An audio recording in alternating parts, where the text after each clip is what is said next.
Bonjour. Donc, on va commencer une nouvelle chapitre. Travail et puissance mécanique.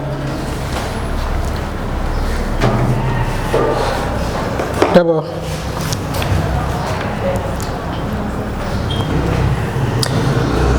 dans ce chapitre, vous allez comprendre notion de travail mécanique, les différents types de travail et l'expression. Ensuite, notion de puissance mécanique. Mais sans plus tarder, qui va me donner les caractéristiques d'une force?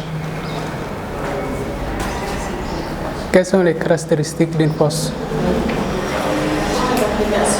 Son point d'application.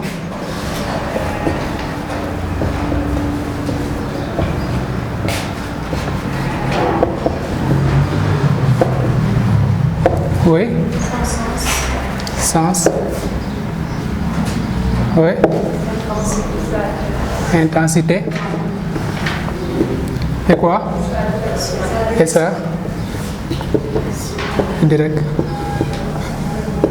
Direction.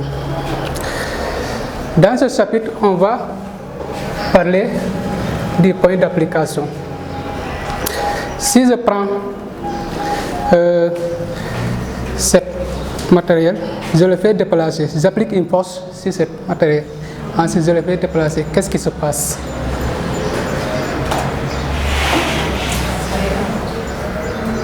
Qu'est-ce qui se passe? Il est en mouvement ou bien en déplacement.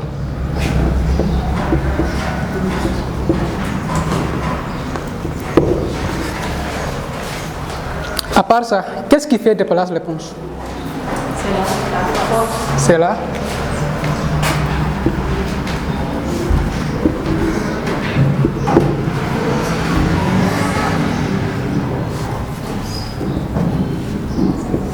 C'est la force.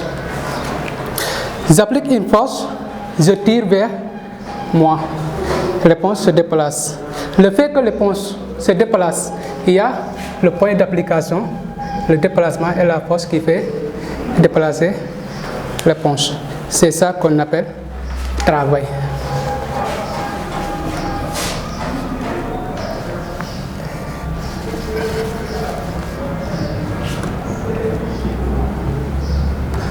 On est en train de travailler sur l'éponge. Donc, on va parler. Mettez chapitre.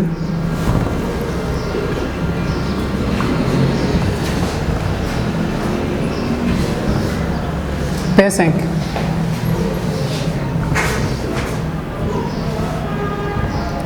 Travail et puissance.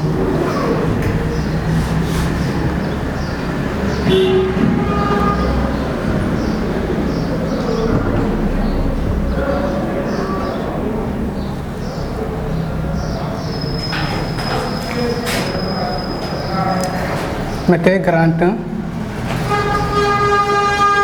Notion de travail.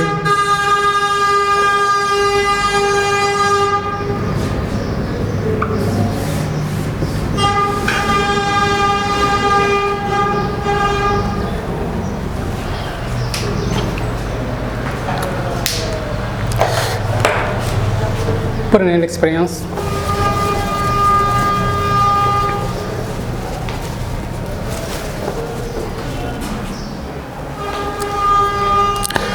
Je prends ici un sérieux qui se déplace.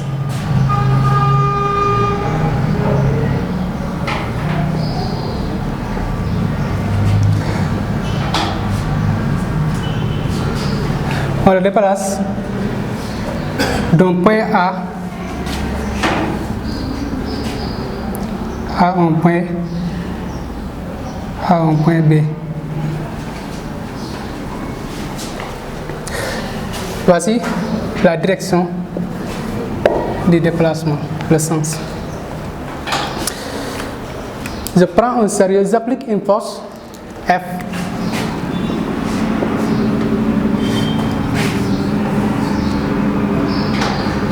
Je le fais déplacer d'un point A à un point B.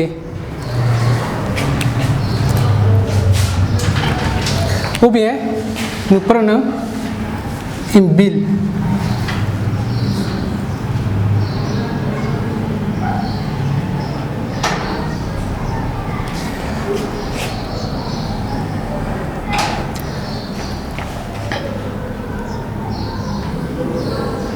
La bille va se mettre sur terre ici.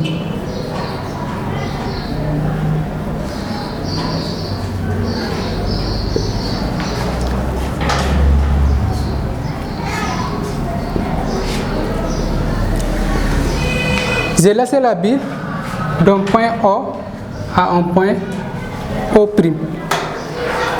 Qu'est-ce qui fait tomber la bille? C'est le poids.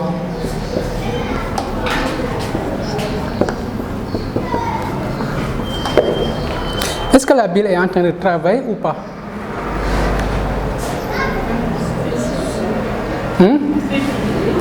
Il travaille. Pourquoi il travaille? Parce qu'il se déplace d'un point O à un point O', lorsqu'on a appliqué la force qui est son poids. Prenez les expériences. Nous disposons d'un sérieux, d'un support de deux grosses boules de masse différentes et d'un décamètre. Tirons le sérieux sur le support avec une force constante pour une longueur de 2 mètres. Vous avez observé le sérieux et les boules se mettre en mouvement. Quelle interprétation pouvez-nous tirer à partir de cette expérience? Quelle interprétation pouvez-nous tirer à partir de cette expérience?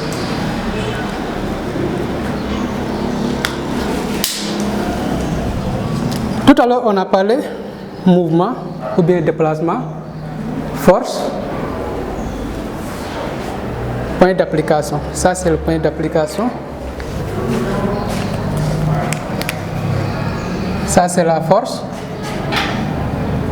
Et ça, c'est la distance où le sérieux se déplace. Ces trois caractéristiques-là nous permettent de donner la notion de travail mécanique. Notez W qui se déplace d'un point A à un point B de F.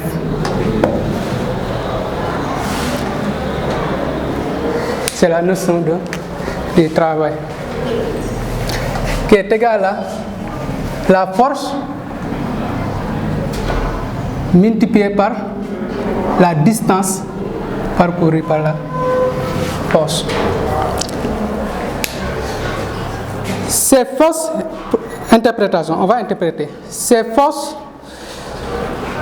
c'est la force sur le sérieux et le poids qui mettent respectivement le sérieux et les boules en mouvement, au cours desquels mouvement ces forces effectuent du travail mécanique. Le mouvement des forces effectue du travail mécanique. Ça c'est W de O à O' de F qui est égal à de P multiplié par la, quelle est la distance? O'.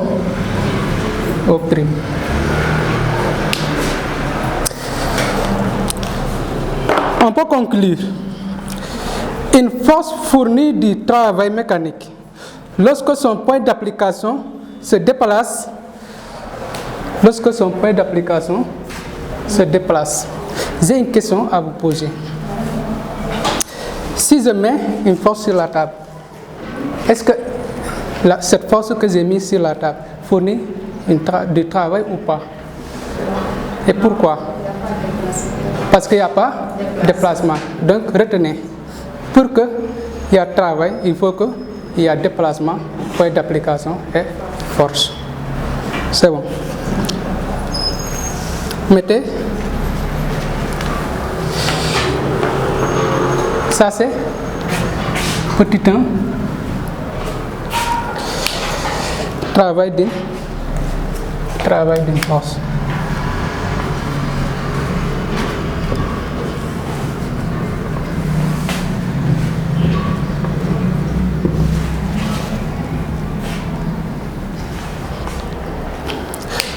Mettez petit 2, définition.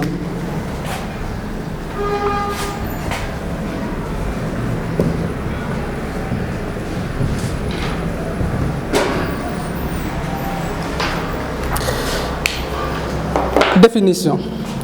Une force F dont le point d'application se déplace d'un point A à un point B, c'est ce qu'on appelle travail d'une force. Notez W de F égale, ça c'est l'intensité de la force,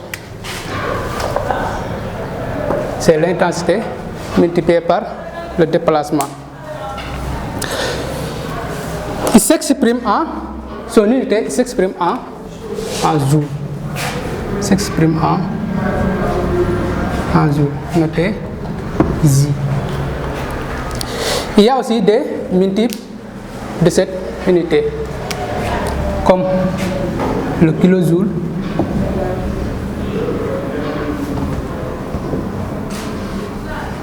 notez kJ, le méga,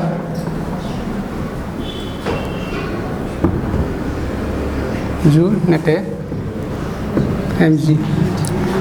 1 égale à 10 puissance 3 joules qui est égal à 1000 joules. 1 mégajoule égale à 10 puissance 6 joules qui est égal à 2, 3, 4, 5, 6 joules. Si vous avez les unités en joules, vous pouvez les convertir en... Comment dire? Si vous avez les unités en kilojoules, vous pouvez les convertir en joules. On continue. On va parler les notions, comment dire, les différents types de travail.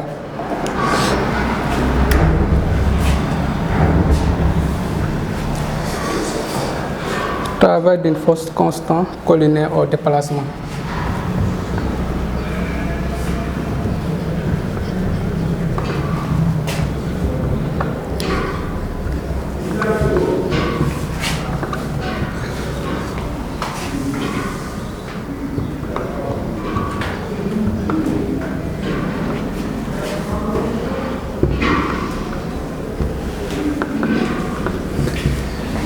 Travail d'une force constant collinaire au déplacement. On va baser sur notre première expérience.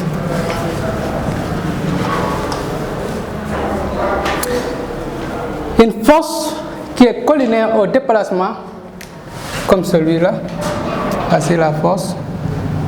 Comment est la force et le déplacement sont collinaires. Dès que la force se déplace, même sens, même direction, c'est ça qu'on appelle travail moteur.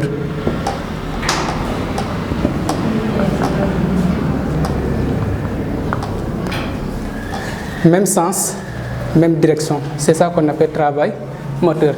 Mais il y a des forces qui s'opposent parfois au déplacement. Cette force qui s'oppose au déplacement, il résiste en même temps. C'est ça qu'on appelle travail résistance. Comme si nous avons ici une force qui résiste au déplacement. Mais parfois on néglige cette force F. Cette force-là résiste au déplacement. C'est ça qu'on appelle travail résistance. Travail résiste.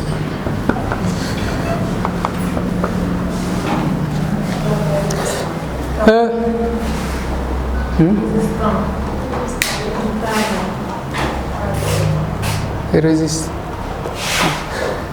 Il y a aussi des travaux qui n'ont aucun effet sur le déplacement. Ces travaux-là sont perpendiculaires. Leurs forces sont perpendiculaires au déplacement, comme la réaction sinus et le poids. Réaction et le poids ils n'ont aucun effet sur le déplacement. Si je fais comme ça, il y a du poids. En même temps, il y a la réaction, mais il n'empêche pas le déplacement de cette force. Donc, ces travaux-là sont des travaux nul.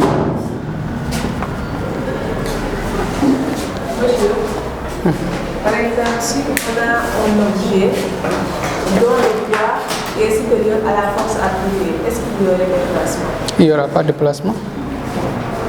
Si, comme par exemple, si nous avons un objet dont le poids est supérieur au déplacement, à la force qui le déplace, il n'y aura pas de déplacement. Il n'y aura pas de déplacement.